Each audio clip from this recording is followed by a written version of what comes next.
Halo guys, kali ini kita mau lanjut jalan-jalan ke Candi Kedulan. Yang mana Candi Kedulan ini merupakan salah satu situs purbakala yang bercorak agama Hindu. Candi Kedulan ini terletak di Dusun Kedulan, Desa Tirtomartani, Kecamatan Kalasan, Kabupaten Sleman, Daerah Istimewa Yogyakarta. Kalau dari kota Jogja untuk menuju ke Candi Kedulan ini sekitar 30 menitan. Tempatnya ini buka setiap hari dari jam 8 pagi hingga jam 5 sore. Untuk harga tiket masuk ke Candi Kedulan saat ini masih gratis dikarenakan candi tersebut masih dalam proses pemugaran. Jadi kita cukup lapor ke petugas yang berjaga dan jangan lupa isi buku tamu. Arsitektur Candi Kedulan ini sama persis seperti Candi Sambisari yang sama-sama berada di bawah permukaan tanah, dan juga pagar luar seperti yang ditemukan di Candi Kedulan dapat juga ditemukan di Candi Sambisari. Perbedaan di antara keduanya hanyalah bahwa Candi Sambisari menghadap ke barat, sementara Candi Kedulan menghadap ke timur. Dari hasil rekonstruksi dapat diketahui bahwa Candi Kedulan terdiri dari satu candi induk yang menghadap ke arah timur, dengan tiga candi perwara yang berada di sisi timur candi induk. Gimana kisah sejarah dan info menarik tentang Candi Kedulan? Yuk langsung kita gas. Halo guys, ini kita lagi ada di Candi Induk, Candi Kedulan. Nih, ada penjaganya juga, ini ada arcanya juga, ini juga. Terus di dalamnya ini ada lingga, besar sekali lingganya nih. Ada lingga, terus di atasnya ada yoni. Ini hampir sama kayak Candi Sambisari. Terus di bawahnya ini ada ukiran naga juga, ada patung naga. Nih, keren. Nih, dalamnya lumayan. Yuk kita lihat di luarnya guys.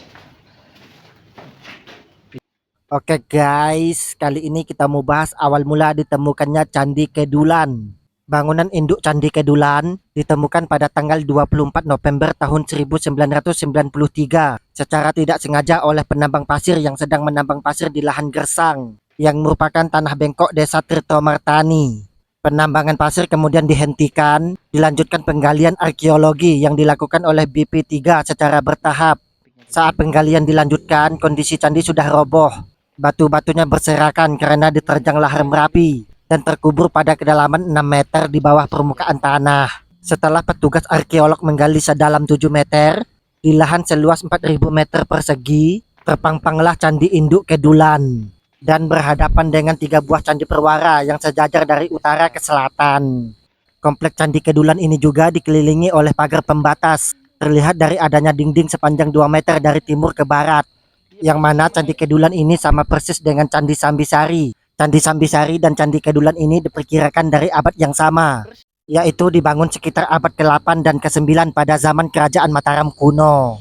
Di Candi Kedulan ditemukan juga arca Durga Mahesa Suramahardini di bagian utara, arca Ganesha di bagian barat, arca Agastya dan Mahakala di bagian selatan, serta Nandiswara di kanan kiri pintu masuk candi. Nih guys, ada arca Dewi Durga Mahesa Suramardani. Ini sebagai Dewi Kematian. Ini ada, ini bawa naik di atas sapi dia. Terus di sampingnya ini ada arca juga ini. Nih, arca yang paling terkenal di agama Hindu, arca Ganesha, merupakan dewa pengetahuan dan kebijaksanaan. Nih, arca Ganesha ini yang dewa yang paling terkenal di agama Hindu. Arca Ganesha. Terus di sampingnya ini ada lagi ini arca.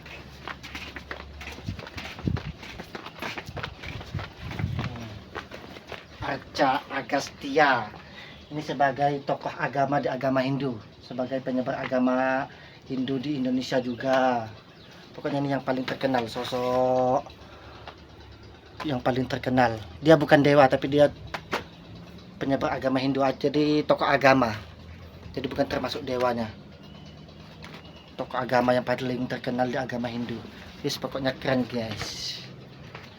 Yuk kita mau lanjut lagi ke bawahnya lagi guys. Yuk kita turun ke bawah.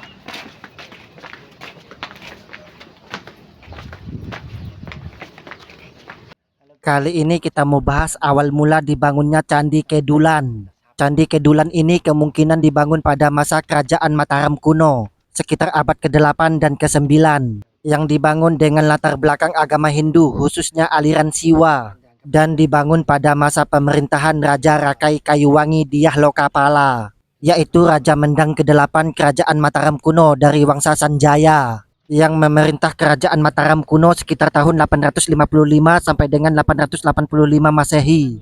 Pernyataan ini diperkuat seiring dengan adanya prasasti Sumundul dan prasasti Pananggaran yang menyebutkan adanya bangunan suci bernama Tiwagaharian. Di Candi Kedulan ini juga terdapat bendungan yang digadang-gadang untuk mengairi lahan pertanian di sekitar candi. Hal ini menunjukkan bahwa pembangunan candi juga terkait dengan sistem irigasi dan aktivitas pertanian di sekitar candi. Jadi Candi Kedulan ini bukan hanya untuk tempat ibadah, tetapi juga menjadi bagian sistem irigasi dan pertanian di wilayah tersebut. Pembangunan candi ini juga menjadi bagian dari upaya untuk memuliakan dewa-dewa Hindu dan juga memuliakan leluhur pada masa itu. Jadi Candi Kedulan ini adalah contoh bangunan suci bercorak Hindu yang dibuktikan dengan ditemukannya lingga, arca Durga Mahesa Suramardini, dan arca Ganesha. Hal inilah memperkuat pengaruh Hindu khususnya aliran Siwa di wilayah Prambanan. Ini kita masuk di Candi Perwara satunya. Ada lingga ini juga di sini. Ini ada lingga juga. Lingga ini. Terus bawahnya kosong, nggak ada. Jos. Mantap.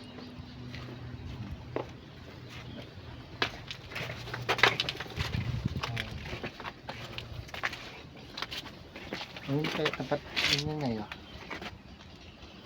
Jadi kalau di Hindu, kalau di film-film India gitu, biasanya dia disiram. Jadi kayak tikel air kayak gitu kan.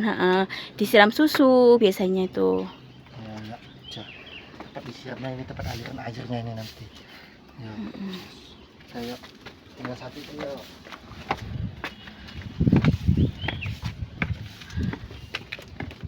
Kali ini kita mau bahas bangunan-bangunan bersejarah peninggalan Raja Rakai Kayuwangi. Sri Maharaja Rakai Kayuwangi Dyah Lokapala ini merupakan putra bungsu Raja Rakai Pikatan. Untuk sekilas sejarah tentang Raja Rakai Kayuwangi sudah kita bahas di konten tentang Candi Ijo ini. Raja Rakai Pikatan inilah yang mengawali pembangunan Candi Prambanan, yang kemudian pembangunannya dilanjutkan oleh Raja Rakai Kayuwangi dan yang nantinya akan disempurnakan oleh Raja Dyah Balitung. Dan Raja Rakai Kayuwangi inilah yang melanjutkan dan menyempurnakan Candi Ijo. Dan Raja Rakai Kayuwangi ini juga yang melanjutkan pembangunan Candi Kedulan. Dikarenakan Candi Kedulan ini mirip dengan Candi Sambisari, yang mana Candi Sambisari dibangun oleh Raja Rakai Garung, yang merupakan Raja Mendang ke-6 dari Kerajaan Mataram kuno. Dan tak disangka-sangka ternyata desa tertua di Indonesia yang masih dihuni saat ini adalah Desa Ngupit di Kecamatan Ngawen, Kabupaten Klaten. Desa ini dibangun oleh Raja Kerajaan Mataram kuno, yaitu Sri Maharaja Rakai Kayuwangi. Keberadaan desa ini ditandai dengan ditemukannya prasasti Upit yang ditulis pada tahun 788 Saka atau 866 Masehi. Prasasti ini berisi penetapan wilayah perdikan Upit yang dibebaskan dari pajak. Selain prasasti, ditemukan pula masjid yang dibangun sejak ratusan tahun silam. Juga ditemukan potongan batu candi dan pemandian atau sendang. Sehingga wilayah ini dianggap sebagai wilayah yang telah dihuni sejak lama. Oleh sebab itulah Desa Ngupit di Kabupaten Klaten ini dinobatkan sebagai desa tertua di Indonesia yang masih berpenghuni atau masih ditinggali sejak zaman dahulu kala. Selain Ngupit, Palembang juga disebut sebagai kota tertua di Indonesia dengan sejarahnya yang dimulai sejak tahun 683 Masehi. Oke guys, cukup sampai di sini perjalanan kita di Candi Kedulan. Tapi jangan kemana-mana dulu, kita masih mau lanjut ke Candi Gebang. Oke guys, ini kita sudah puas di jalan-jalan di Candi Kedulan. Pokoknya mantap, udah keliling ke candi induknya, candi perwaranya, pokoknya jos. Yuk yang mau datang ke sini nggak jauh dari kota Jogja, ini cuma di Kalasan. Oke, dan jangan lupa di subscribe, like, share, and comment ya guys, biar tambah semangat buat konten-konten selanjutnya. Oke, dadah, see you.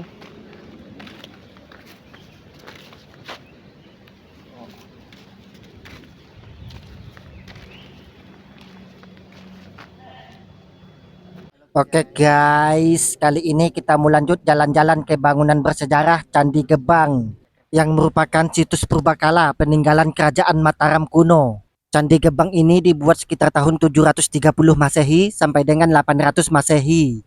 Alamatnya yang terletak di Dusun Gebang, Kelurahan Wedomartani, Kecamatan Ngemplak, Kabupaten Sleman, Daerah Istimewa Yogyakarta. Tempatnya ini buka setiap hari dari jam 8 pagi sampai jam setengah 6 sore. Untuk masuk ke Candi Gebang per orangnya bayar 5.000. Tempatnya yang masuk-masuk di perkampungan membuat suasana di Candi Gebang ini adem, asri, dan sunyi. Cocok buat relaksasi. Dikarenakan samping kiri kanannya ini masih terdapat hutan, sawah, dan sungai. Walaupun masuk-masuk ke perkampungan, tapi motor ataupun mobil bisa sampai ke lokasi. Dan kalau bingung menuju ke lokasinya, bisa tanya warga setempat atau cek Google Map. Candi Gebang ini merupakan candi bernapaskan agama Hindu. Hal tersebut dikarenakan ditemukannya arca Ganesha, Nandiswara, Lingga, dan Yoni, yang menunjukkan bahwa candi ini digunakan sebagai tempat pemujaan Dewa Siwa oleh umat Hindu. Walaupun ukuran candinya kecil dan tunggal, tidak seperti candi pada umumnya, namun usia Candi Gebang ini lebih tua dibandingkan dengan Candi Prambanan dan Candi Borobudur. Yuk yang penasaran langsung cus ke sini.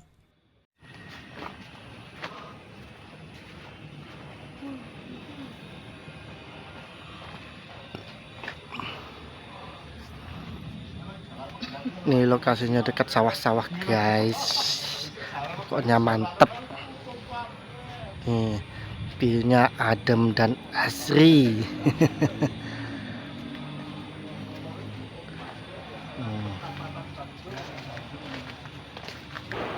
Ini ya, banyak tempat duduk-duduknya juga.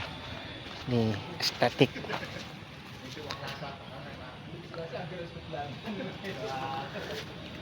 Terus itu candinya, ya agak kecil sih candinya tapi lumayan lah ini. Ini ada nilai-nilai sejarahnya juga ini. Kali ini kita mau bahas awal mula ditemukannya Candi Gebang. Candi Gebang ditemukan pada bulan November tahun 1936 oleh penduduk setempat pada saat mau mengambil batu untuk bahan membuat rumah. Berawal dari ditemukannya sebuah arca Ganesha. Objek temuan tersebut kemudian ditindaklanjuti oleh Dinas Purbakala Hindia Belanda dengan mengadakan penelitian dan penggalian. Dan diketahui bahwa arca tersebut ternyata tidak berdiri sendiri, tetapi merupakan bagian dari sebuah bangunan. Bangunan tersebut terdiri atas bagian atap candi, bagian tengah tubuh, dan bagian kaki yang masih utuh. Candi Gebang ini berdenahkan bujur sangkar yang hanya terdiri dari satu candi kecil. Pada bagian kaki candi tidak terdapat relief, namun pada bagian tubuh candi, di dalam biliknya terdapat yoni. Dan di kanan kiri pintu masuk ke dalam bilik, ada relung yang berisikan arca. Pada atap bagian luar, terdapat relief berbentuk kepala manusia yang dibingkai oleh sebuah jendela. Relief tersebut juga dapat kita jumpai pada Candi Bima yang ada di komplek percandian Dieng. Candi Gebang ini memiliki keistimewaan yakni tidak ditemukannya tangga masuk. Kemungkinan tangga masuk tersebut terbuat dari bahan kayu ataupun bahan lainnya yang mudah rusak. Keistimewaan lainnya adalah titik pusat candi bertepatan dengan titik pusat halaman candi. Mana ada lingganya, yoninya nggak ada.